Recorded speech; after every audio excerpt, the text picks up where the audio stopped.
హానియపట్నంలోని అత్యాధునిక దంత వైద్యశాల పెద్దనే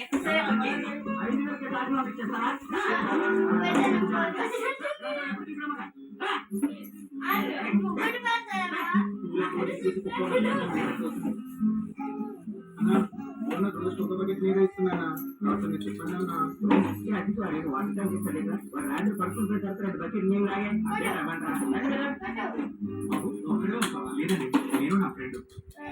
మా కోడలు పుట్టే పిల్లలు కూడా